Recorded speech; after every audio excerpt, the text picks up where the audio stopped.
नमस्कार दोस्तों, methodologies hub में आपका स्वागत है। भगवान श्री कृष्ण विष्णु के अवतार माने जाते हैं। भगवान विष्णु और शिव एक दूसरे की भक्त भी हैं।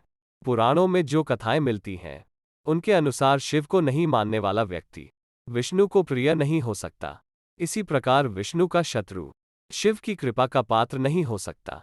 लेकिन एक घटना ऐसी हुई जिससे भगवान शिव और विष्णु के अवतार श्री कृष्ण युद्ध में आमने सामने आ गए और छिड़ गया महासंग्राम।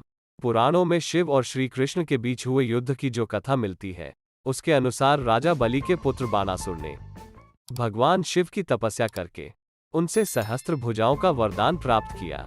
बानासुर के बल से भयभीत होकर सभी उससे युद्ध करने से डरते थे।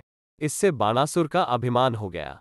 बानासुर की पुत्री उषा ने स्वप्न में श्री कृष्ण के पुत्र अनिरुद्ध को देखा। उषा अनिरुद्ध को देखकर उस पर मोहित हो गई। जब उसने अपने मन की बात अपनी सखी को बताई, तो उस सखी ने अपनी मायावी विद्या से अनिरुद्ध को उसके पलंग सहित महल से चुराकर उषा के शयन कक्ष में पहुंचा दिया। अनिरुद्ध भी उषा के सौंदर्य पर मोहित हो गया। जब बानासुर को पता चला कि उसकी पुत्री के शयन कक्ष में कोई पुरुष है, तो सैनिकों को लेकर बानासुर उषा के शयन कक्ष में पहुंचा।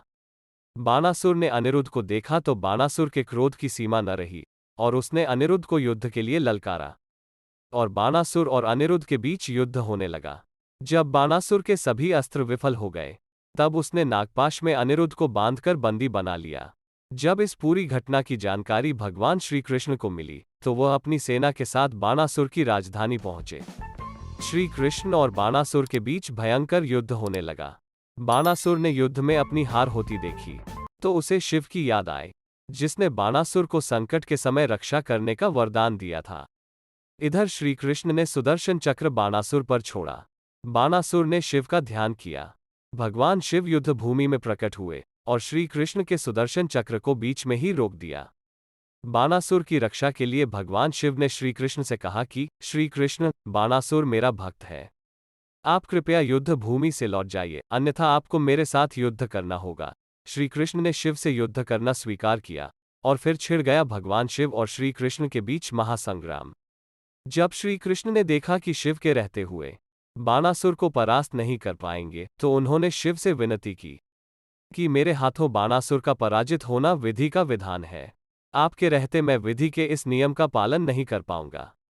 श्री कृष्ण की इस बात को सुनकर भगवान शिव युद्ध भूमि से चले गए। इसके बाद श्री कृष्ण ने बानासुर की 4 भुजाओं को छोड़कर सभी को सुदर्शन चक्र से काट दिया। बानासुर का अभिमान चूर चूर हो गया और उसने श्री कृष्ण से क्षमा मांगकर अनिरुद्ध का विवाह उषा से करवा दिया। अगर वीडियो पसंद आए हो तो वीडियो को लाइक और चैनल को सब्सक्राइब जरूर करें। धन्यवाद।